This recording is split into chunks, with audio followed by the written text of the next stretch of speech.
तो hello friends, तो मान लो आप भी अंबानी या बिल गेट्स हो और दुनिया के बहुत अमीर आदमी हो, कुछ भी। लेकिन ये इम्पॉसिबल लग रहा होगा ना आपको, बट ये शायद सच में भी हो सकता है अगर आप किसी और दूसरी टाइमलाइन में एग्जिस्ट करते होगे। तो शायद किसी टाइमलाइन में आप अंबानी होगे और किसी में बहुत गरीब भी हो सकते हो। चल झूठा। तो आपका फ्यूचर भी आज के एक डिसीजन पे बहुत डिपेंड करता है। तो ऐसा ही कुछ हमें देखने मिलता है मार्वल की तरफ से आई हुई नई सीरीज व्हाट इफ में। तो और थोड़ा विस्तार में समझते हैं इस नई सीरीज व्हाट इफ को। So let's get started.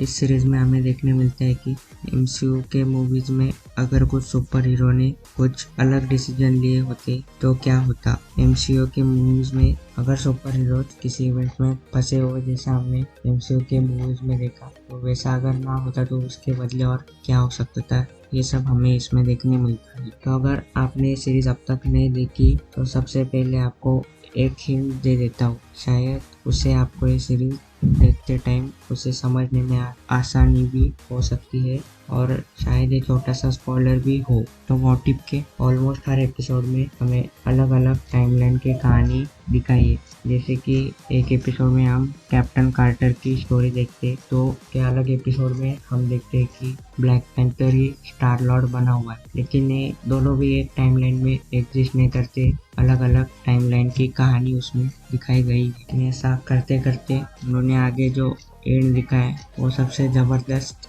बात थी ये सीरीज की। और ये सीरीज में कोई सबसे अच्छी बात लगी हो तो उसका एंडिंग ही था। साथ ही उसके कुछ एपिसोड भी ऊपर नीचे रहे, जैसे कि कोई एपिसोड एकदम बहुत अच्छा बना है, कोई ठीक ठाक था, कोई एकदम सब ऐसे कुछ भी बना दिया, ऐसा ही था। लेकिन ये सब में भी इतने सारे अलग टाइमलाइन होते हुए भी सब में एक बात कॉमन थी, वो था द वॉचर। द वॉचर ही ये सीरीज का पूरा करता धरता है। शायद वो ना होता तो ऐसा होता ही नहीं, क्योंकि हमें इस सीरीज में जो कुछ भी देखने मिलता है वो हम द वॉचर के नज़र से देखते हैं। लेकिन आगे चलते चलते उसके साथ भी जो घटनाएं होती है वो देखकर भी बड़ा मजा आता है। साथ ही वो बीच बीच में भी अपनी कॉमेंट्री चालू कर देता है, इधर ये हुआ ये हुआ। लेकिन एक एपिसोड में उसकी कॉमेंट्री उस पर ही बहुत ज़्यादा भारी पड़ जाती है। टाइम बहुत खराब आ गया है। तो ये विचार भी बहुत इंटरेस्टिंग कैरेक्टर था इस व्हाट इफ सीरीज का, और शायद सबसे महत्वपूर्ण कैरेक्टर भी यही था।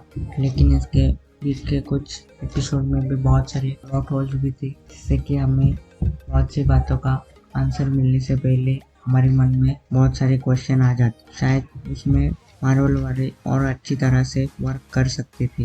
तो बाकी ये सीरीज की स्टोरी भी मतलब अच्छी थी, जो कि टिपिकल मार्वल स्टाइल ही थी। और बाकी उसका एनिमेशन और एक्शन वगैरह वो भी बहुत अच्छा दिखाया था और बहुत कुछ अलग हमें देखने को मिला था इस बार मार्वल की तरफ से। लेकिन अगर स्टोरी की बात करें तो उसमें हमें कुछ एपिसोड में ज़रूर डिसअपॉइंट किया था, क्योंकि उनका शायद और अच्छी तरह से एंडिंग हम का और अच्छी तरीके से एंडिंग मार्वल वाले दिखा सकते, लेकिन उन्होंने शायद आखिरी के कुछ 2-3 एपिसोड में वो सब कवर कर लिया और एक एवरेज सीरीज को उन्होंने एक गुड सीरीज में कन्वर्ट कर लिया। तब आपके मन में सवाल आ रहा होगा, अगर आपने ये सीरीज देखी नहीं है तो क्या आपको आगे की मार्वल की मूवी और सीरीज देखने के लिए ये सीरीज देखना जरूरी है या नहीं। अगर डायरेक्टली का आंसर बताए तो शायद आप इसे स्किप कर सकते हो, लेकिन मेरे ख्याल से आपको स्किप नहीं करना चाहिए सीरीज, क्योंकि इस सीरीज में हमें कुछ ऐसे कॉन्सेप्ट्स और कुछ ऐसे अलग बातें दिखाई गई है जो कि हमें आने वाले मार्वल के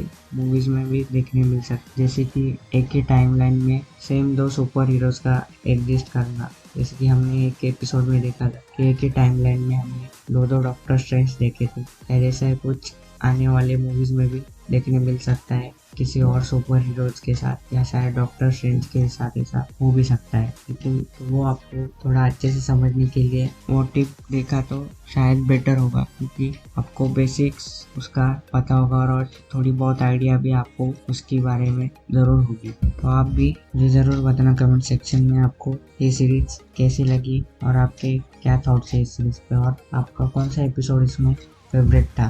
तो आज के वीडियो में इतना ही, किसी और अगले वीडियो में। Okay bye, take care.